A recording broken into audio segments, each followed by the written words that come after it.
अब तक हमने देखा था ऋषि और उसका परिवार एक बूढ़ी औरत को देखते हैं और गाड़ी में से उतरते हैं। उनके दिमाग में सवाल आता है कि इतनी रात वो औरत वहाँ क्या कर रही होगी। अब वो सब उस औरत के पास जाने लगते हैं। अब देखते हैं कि आगे क्या होता है।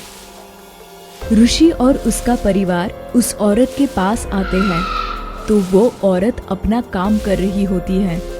गुंजन उसको आवाज देती है, माँ जी।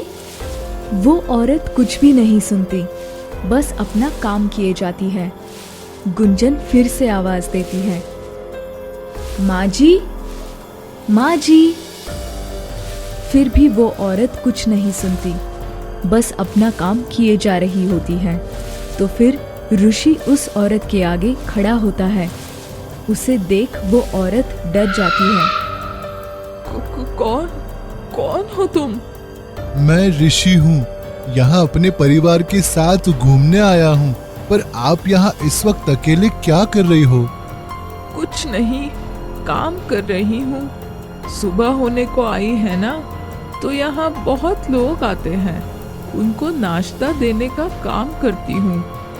पर अभी तो बहुत अंधेरा है, तो आप अकेली यहाँ क्यों काम कर रही हो?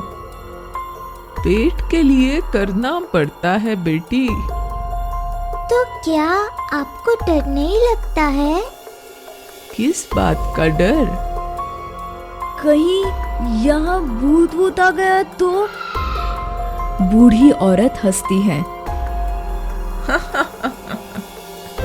भूत यहाँ पर कोई नहीं आता है। मैं यहाँ बरसों से काम कर रही हूँ, ऐसा कुछ भी यहाँ नहीं है।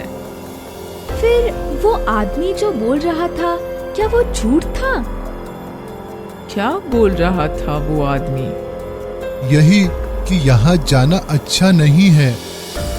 अरे वो तो पागल आदमी है, ऐसे ही लोगों को परेशान करता है। तुम लोग जाओ, मजे करो। ठीक है माँ जी, धन्यवाद। सब लोग आगे जाने लगते हैं। तभी उन्हें जोर जोर से हंसने की आवाज आने लगती है। सब लोग पीछे मुड़कर देखते हैं तो वो औरत गायब होती है। सब चौंक जाते हैं। अरे वो औरत गई कहाँ? शायद गई हो किसी काम से। पर अभी तो थी वहाँ। जाने दो, चलो। वो सब मुड़कर जाने लगते हैं तो जय पेड़ से लटक जाता है। जय बहुत जोर से चिल्लाता है, आ, आ, आ, आ। जय, ये क्या हुआ? मम्मी पापा बचाओ मुझे। जय डरो मत, हम अभी तुम्हें नीचे उतारते हैं। जी कुछ करो। हाँ रुको, डरो मत, देखता हूँ मैं। ऋषि इधर उधर देखने लगता है और फिर से वही हंसने की आवाजें आने लगती हैं। आवाजें बहुत डरावनी होती है। निशी भी डर जाती है और वो रोने लगती है।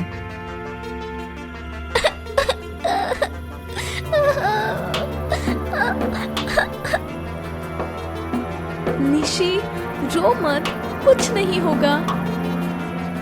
ऋषि जय को हाथ देने लगता है। जैसे वो हाथ देने जाता है वैसे जय और ऊपर चला जाता है। वैसे सब डरते हैं। जय भी डरकर रोने लगता है। फिर से वही हंसने की आवाज आती है। कौन है? फिर भी कोई कुछ नहीं बोलता और अचानक से जय को नीचे गिरा दिया जाता है। तभी उनके सामने वो औरत अचानक से आती है। ये सब चौंक जाते हैं। आप? जय को पहाड़ पर जाने का बहुत शौक है, इसीलिए हम लोग उस पहाड़ पर पिकनिक के लिए गए थे। पर हमारे साथ वहाँ जो कुछ हुआ उससे तो हमारी जान ही जाती। हम घर से पिकनिक के लिए सुबह 5 बजे निकले थे। ठंड का मौसम होने के कारण बहुत घना अंधेरा था। हम चारों कार में से जा रहे थे। सारी सड़क सुनसान थी, कोई भी गाड़ी दिखाई नहीं दे रही थी। हम मस्ती करते करते आगे जा रहे थे। थोड़ी देर में जय को सुसु जाना था, तो मैंने गाड़ी रोक दी।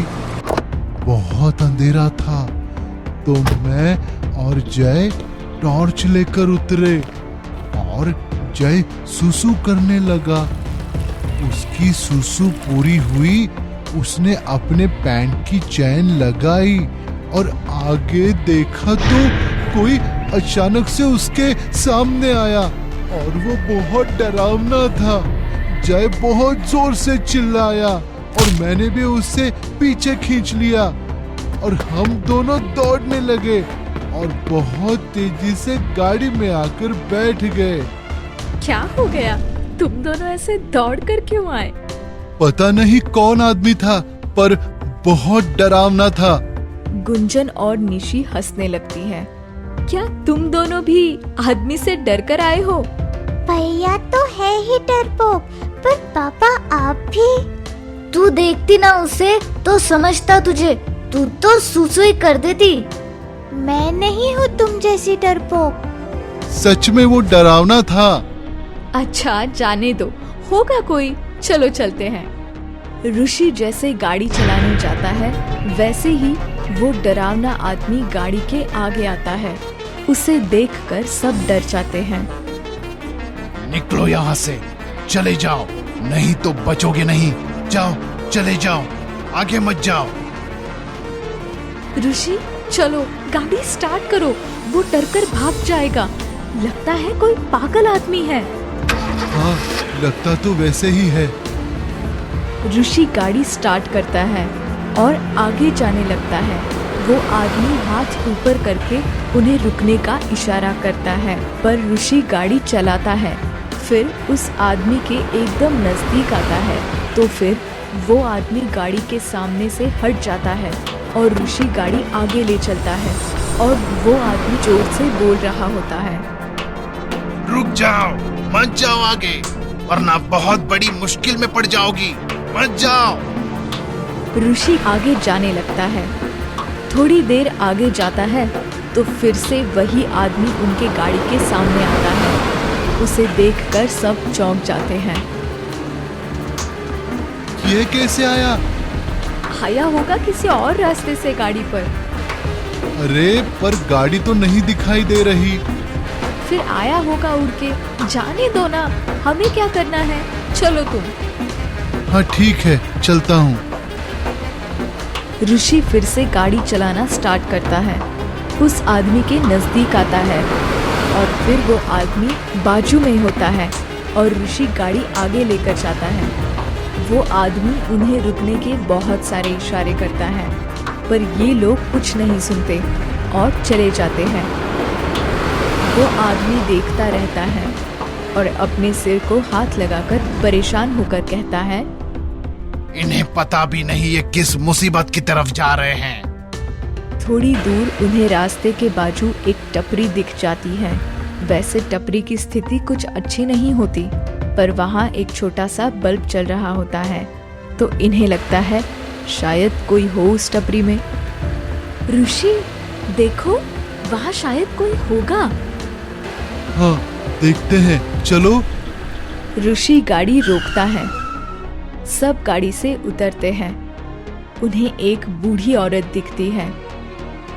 यहाँ सब उस औरत के पास जाने लगते हैं। कौन होगी वो औरत और वो अकेली वहाँ क्या कर रही होगी? क्या ऋषि और उनके परिवार की पिकनिक अच्छे से होगी, या जैसे वो आदमी कह रहा था मुसीबत आएगी? क्या वैसे सच में वो लोग किसी मुसीबत में पड़ जाएंगे?